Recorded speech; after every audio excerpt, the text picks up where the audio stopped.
오늘은 대가족 예배로 드립니다. 그래서 1부 때는 우리 초등학교 학생들하고 같이 예배를 드렸고, 또 2부 때는 우리 중고등부 학생들하고 같이 예배를 드립니다.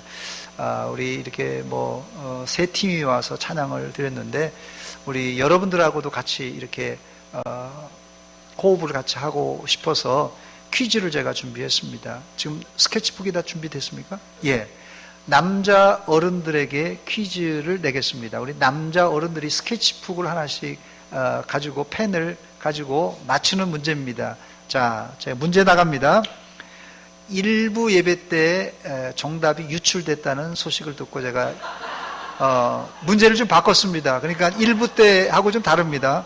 자, 1번 퀴즈 1번. 우리나라에서 가장 많은 성씨는 어딘가 하면은 물어볼 것도 없겠죠. 1위가 어디죠? 김씨, 2위가 이씨, 3위가 박씨입니다. 예, 이거는 삼척동자도 다 알고 있는 거예요. 이건 문제가 아닙니다. 자, 이제 진짜 문제 나가는데, 자, 그렇다면은, 저 문제가 지금, 유출돼서 저거는 아닙니다. 자, 그래서 제가 문제를 바꿔서 7위, 106만 명을 소유한 우리나라 성씨, 100만 명이 넘습니다. 106만 명을 소유한 성씨는 어디일까? 어려울 것 같아서 제가 문항을 드립니다. 그 중에 하나가 있습니다. 자, 7위 무슨 씨가 106만 명을 소유하고 있을까요? 문제 드립니다. 임씨, 장씨, 윤씨, 조씨, 강씨, 정씨, 최씨. 자, 이 중에서 정답이 있습니다. 다시 말씀드립니다.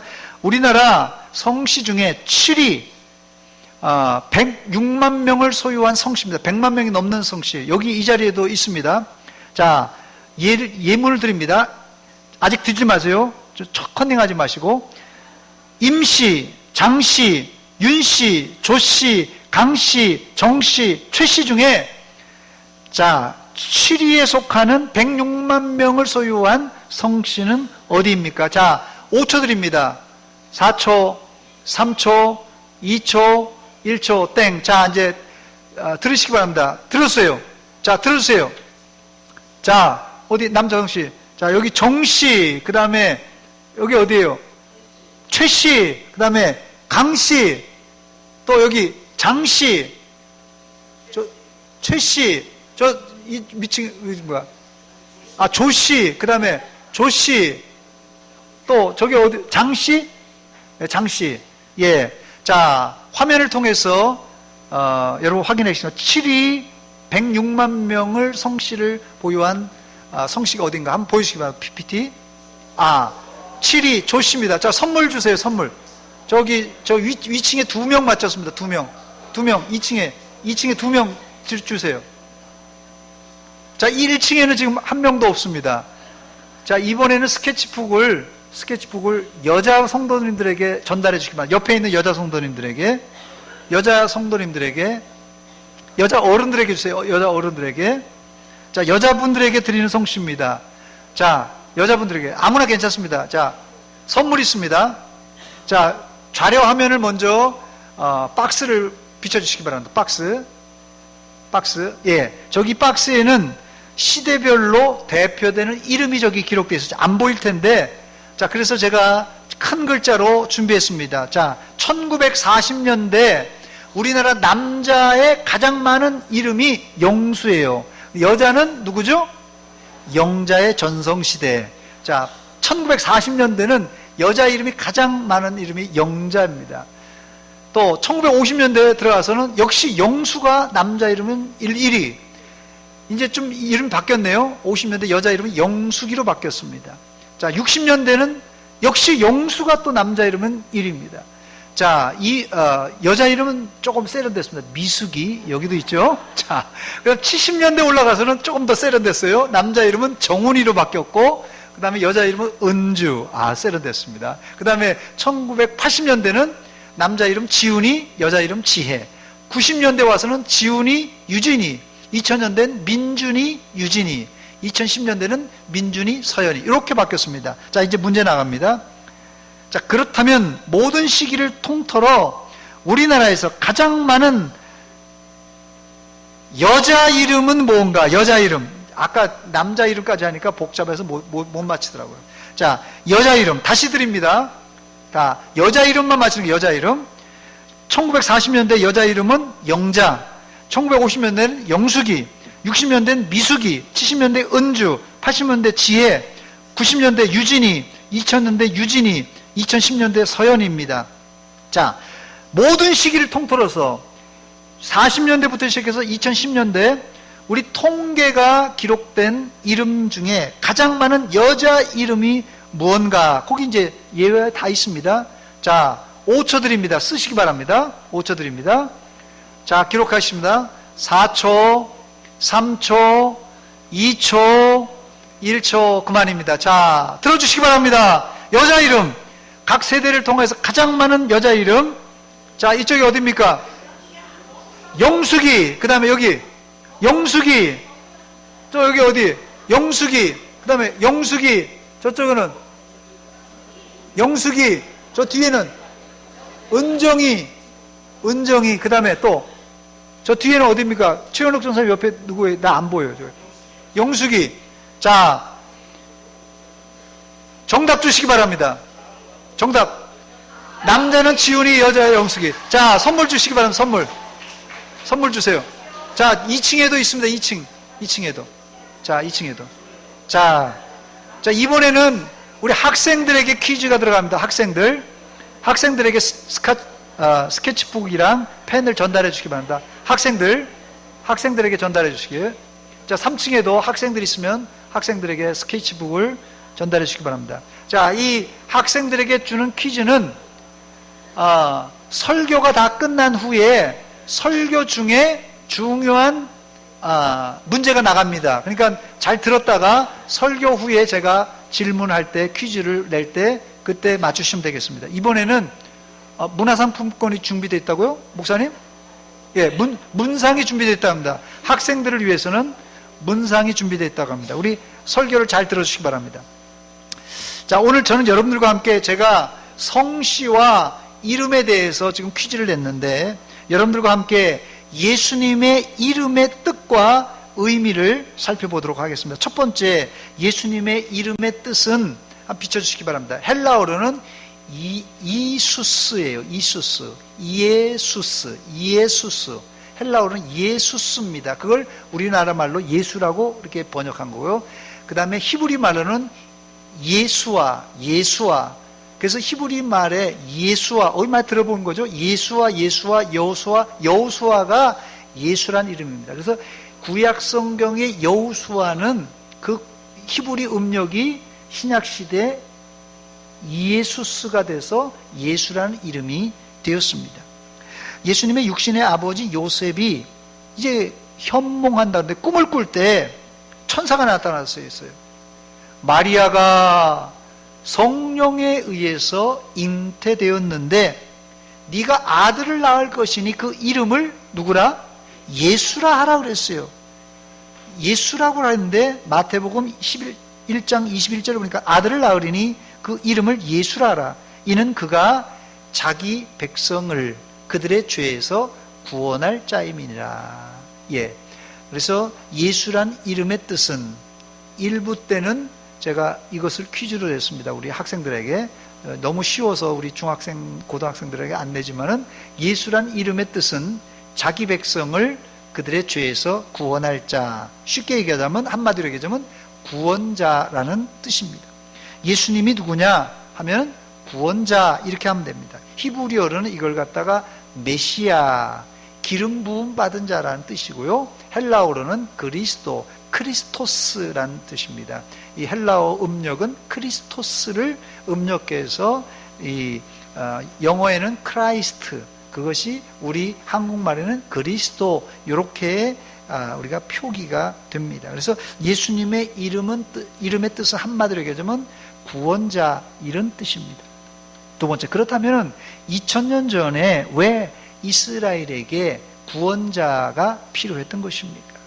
그 이유는 첫 번째, 당시 이스라엘은 로마의 식민지로 있었기 때문에 독립을 위해서 예수님, 즉 메시아 구원자가 필요했습니다.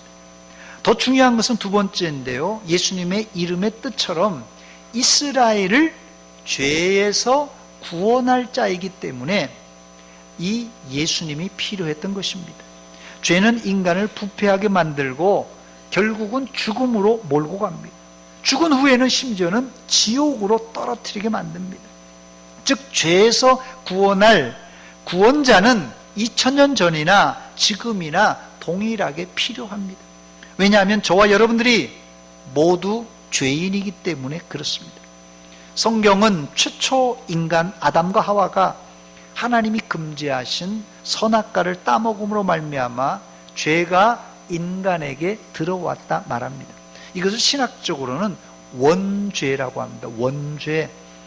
원죄는 아담과 하와가 지은 죄입니다. 그런데 이 죄는 아담과 하와에서 끝나지 않고 아담과 하와를 통하여서 육신적으로 출생하는 모든 인류에게 전달됩니다. 이것이 뭐라고요? 원죄입니다. 두 번째 죄는 우리 자신이 짓는 죄라고 그래서 자범죄, 내 스스로 짓는 죄라고 해서 자범죄라고 부릅니다. 죄는 작은 것이라도 아주 큰 파괴력이 있어서 우리의 영혼을 망가뜨리고 우리를 지옥으로 끌고 갑니다. 그래서 성경은, 문제는 성경에 의인은 없나니 하나도 없다고 했습니다. 어린이집에 다니는 아주 철 모르는 어린아이부터 시작해서 유치원, 초등학생, 중고등부 학생, 청년들만 죄인이 아니라 어른들도 노인들도 다 죄인입니다. 인간은 남녀노소를 불문하고 거짓말, 시기, 질투, 싸움, 분노로 더럽혀 있습니다. 그 결과 마음속에 화병이 찾아오고 우울증이 이제 찾아옵니다. 이렇게 마음이 고장나면 역시 육신도 고장나서 질병에 걸리기가 쉽습니다. 심지어 태어나면서부터 기형아로 태어나는 경우가 종종 있고 또 장애인으로 출생하는 경우도 있습니다. 오늘 본문에는 세 번째, 태어나면서 걷지 못하는 장애인이 나오는데, 과거에는 나면서 걷지 못하는 사람을 안전뱅이라 이렇게 불렀는데 요즘은 지체장애인 혹은 보행장애자 이렇게 부릅니다. 나면서부터 걷지 못하는 사람은 일할 수 없기 때문에 가난할 수밖에 없어요. 돈을 벌 수가 없습니다. 그래서 사람들이 이 사람을 들것에 실어서 성전 문 앞에 구걸하도록 아침에 메고 와서 저녁에는 들고 갑니다. 하루는 베드로와 요한 사도가 기도하러 성전에 올라가는데 이 사람이 베드로와 요한을 보고 구걸을 하는 거예요. 자료 화면을 준비했습니다. 어디서 구걸하는지 성전, 이 헤롯 성전은 완전히 무너졌습니다. 그런데 그걸 다시 복원해서 모용도를 만들었는데 중간에 보면 빨간 글씨로 미문이라고 되어 있습니다. 저 미문은 말 그대로 아름다울 미자, beautiful gate라고 그래서요. 아름다울 물자를 써서 미문이라는 뜻입니다. 저기에 거린이 딱 앉아 있는 거예요. 저 오도 가도 못하게 성전에 들어가는 사람이 구걸하는데 자비를 안 베풀 수 있겠어요? 그래서 저기가 거린들에게는 이 가장 좋은 목입니다. 목이 좋은 데예요. 그래서 이 미문에 안전뱅이가 앉아서 구걸을 합니다. 사진 한 장 보여주시기 바랍니다. 어떻게 생긴 구걸, 저 이제 안전뱅이가 일어나지 못하니까 뭘 좀 달라고 구걸합니다. 이때 이 베드로와 요한이 이 사람의 손을 붙들고, 다음 사진 보여주세요. 이렇게 해서 손을 붙들면서 돈을 달라고 하는데 손을 붙들고 뭐 하고 있습니까? 은각은 없어도 내게 있는 건 내게 주니 곧 나사렛 예수 이름으로 일어나 걸으라. 그는 걸었네 뛰었네 찬양했네. 그는 걸었네 뛰었네 찬양했네. 곧 나사렛 예수 이름으로 일어나 걸으라. 할렐루야. 이렇게 해서 나사렛 예수 이름으로 일어나 걸으라 붙잡으니까 사진 한번 보여주세요. 아, 이 사람 일어났어요. 한 번도 일어난 적이 없는데 일어났어요. 그리고 어떻게 됐습니까? 다음 사진. 걷네요. 이 장면을 보고 사람들이 눈이 동그래졌습니다. 그 다음 사진이요. 세상에 어떻게 이런 일이 벌어졌는가? 기적이 나타났어요. 누구의 이름으로요? 나사렛 예수의 이름으로 이런 기적이 나타났습니다. 네 번째, 이 일로 베드로와 요한은 상을 받아야 될 거 아니에요. 근데 칭찬은 받지 못하고 감옥에 갇히게 됩니다. 그리고 그 다음날 감옥에서 베드로와 요한 사도는 감옥에서 이제 붙들려서 하룻밤을 지내고 그 다음날 재판을 받습니다. 그 다음 사진 보여주세요.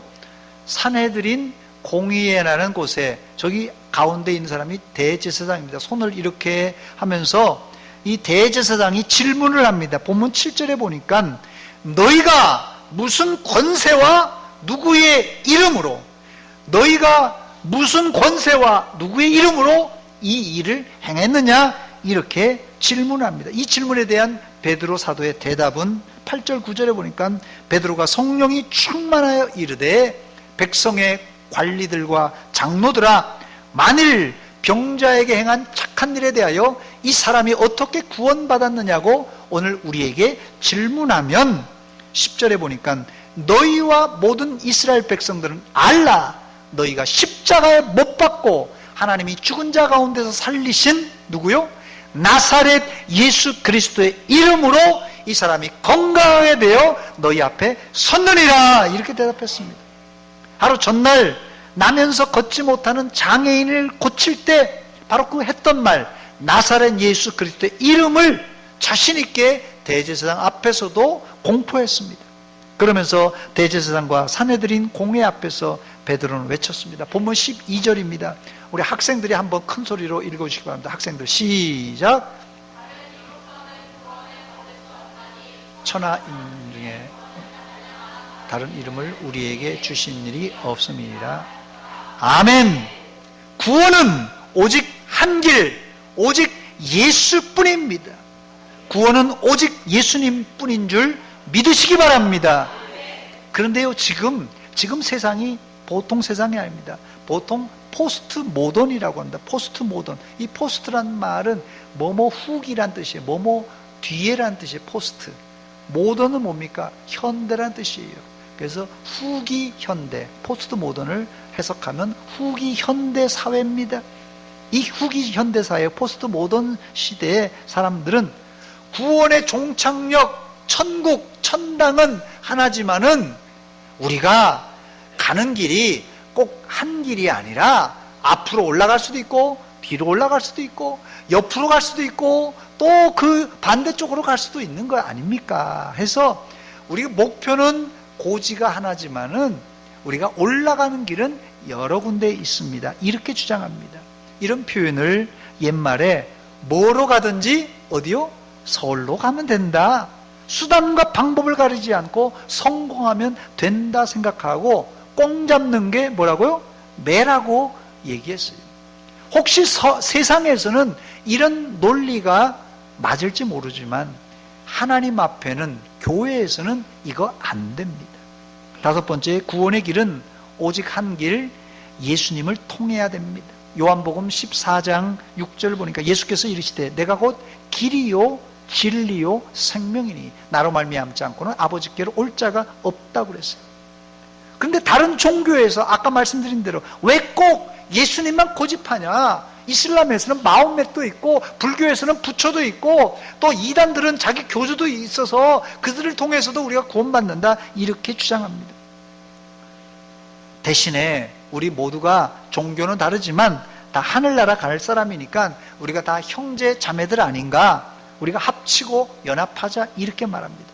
뭐 합치고 연합하는 것이 겉보기에는 좋지만 각자의 주장을 그대로 가지고 각자의 고집을 그대로 가지고 합하면, 이런 합한 것을 보통 정치권에서 야합이라고 부릅니다. 야합. 야합이라고 들어보셨어요? 야합이 무슨 뜻이냐면 좋지 못한 목적으로 서로 어울려서 붙어 있는 거예요. 겉보기에는 하나인데 야합은 이게 옳지 못한 어울림입니다. 본문 12절에 다른 이로서는 구원을 받을 수 없어요. 뭐 부처도 괜찮고 모하메도 괜찮고 다른 교주도 괜찮다는 게 아니라 다른 이로서는 구원받을 수 없고, 천하 사람 중에 구원받을 다른 이름, 예수님의 이름 외에 다른 이름 주신 일이 없다고 말합니다. 여섯 번째, 이때 대제사장과 문중은 당황했어요.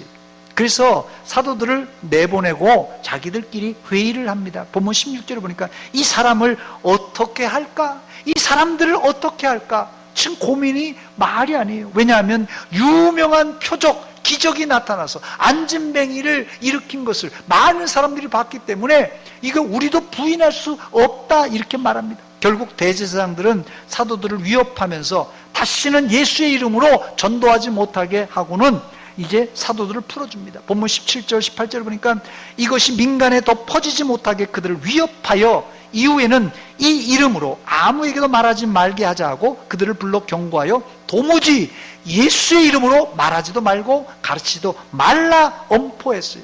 그러나 사도들의 입을 막을 수가 없었습니다. 본문 19절로 20절을 보니까 베드로와 요한이 대답하여 이르되 하나님 앞에서 너희의 말을 듣는 것이 하나님의 말씀을 듣는 것보다 옳은가 판단하라. 우리는 보고 들은 것을 말하지 아니할 수 없다, 이렇게 대답하면서 계속해서 나사렛 예수의 이름을 그 예루살렘에 전파하고 다녔습니다. 일곱 번째, 끝으로 왜 예수의 이름이 그러면 중요하냐? 왜 예수의 이름만이 중요하냐? 지금도 그렇지만 2000년 당시 이름은, 히브리 사회, 헬라 사회의 이름은 그 사람 자신을 의미하기 때문에 중요합니다.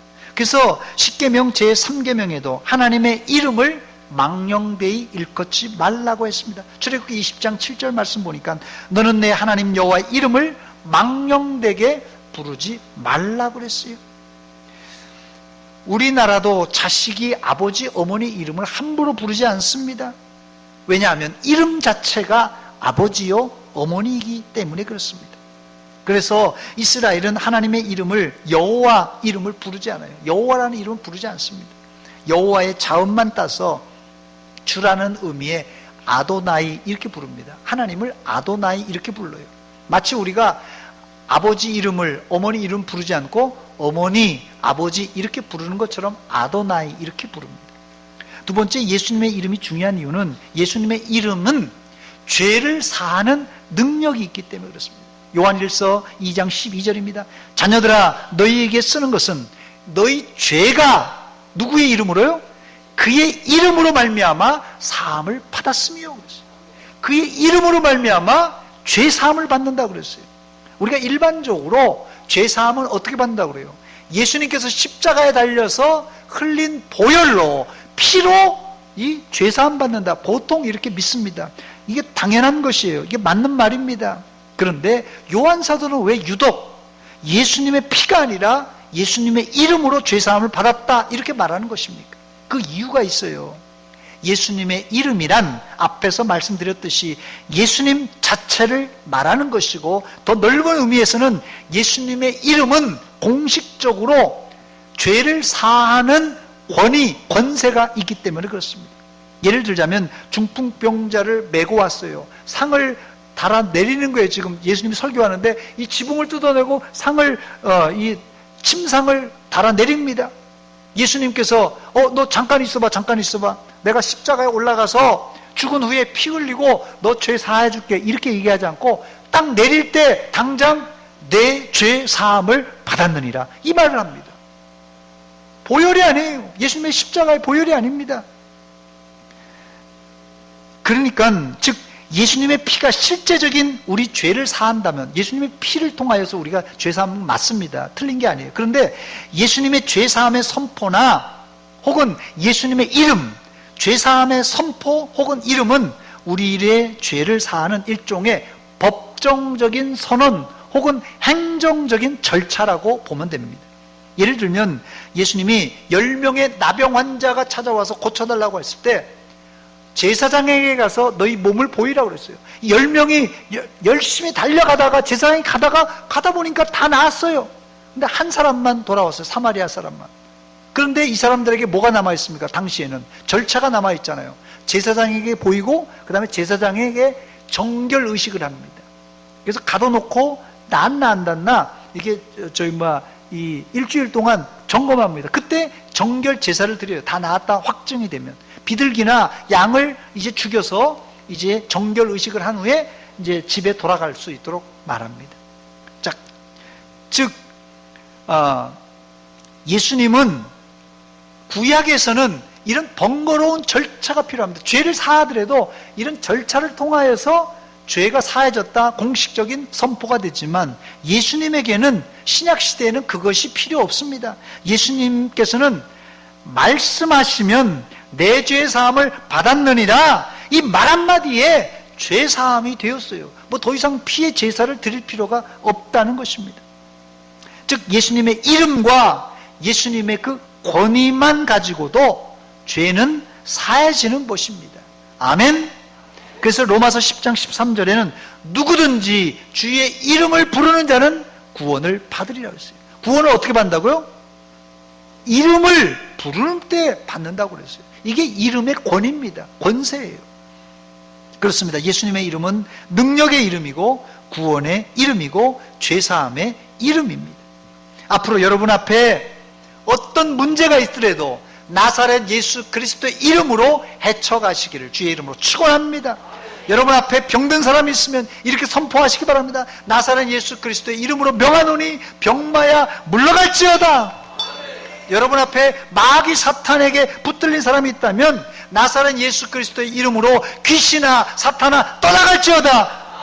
외치시기 바랍니다. 내가 힘이 있어서가 아니라 나사렛 예수 그리스도의 이름이 능력의 이름이요 힘이 있기 때문에 그렇습니다.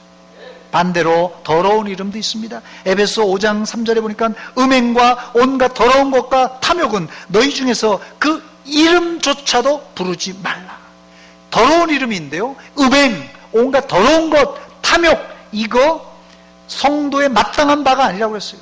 앞으로 여러분 입에는 음행 이런 이름 부르지 마세요. 더러운 말, 탐욕. 그래서 성도들은 교회 안에서 아니 뭐 집에서도 음란패설 같은 이런 거 하면 안 됩니다. 우리 입에 음란한 말이나 이런 음란패설을 이렇게 교회에서 막 농담식으로도 하면 안 돼요. 왜? 이건 더러운 이름이에요. 우리 학생들 잘 들으시기 바랍니다. 더러운 것을 입에 자꾸 올리면 마음이 더러워지고 영혼이 상하게 돼 있어요. 그래서 더러운 이름은 입에도 올리지 말라고 그랬던 것입니다. 말씀을 마칩니다. 요즘 한국교회, 아니 우리 대전 서문교회에 예수 그리스도의 이름의 능력이 살아있는가? 나에게 예수 그리스도의 이름의 능력이 살아있는가? 점검해 봐야 됩니다. 한국교회 안에, 우리 교회 안에 성령의 능력이 상실되지 않았는가? 점검해 봐야 됩니다. 다른 거 다 잊어버려도 예수 그리스도의 이름의 능력, 이거 잃어버리면 안 됩니다. 여러분들은 나사렛 예수의 이름으로 죄사함 받을 뿐 아니라 천국 가시고 또 이 땅에서는 나사렛 예수 그리스도의 이름으로 고질병도 치료받으시고 예수의 이름으로 승리하시기를 주의 이름으로 축원합니다. 자, 이제 퀴즈 나갑니다. 우리 학생들 준비됐죠? 자,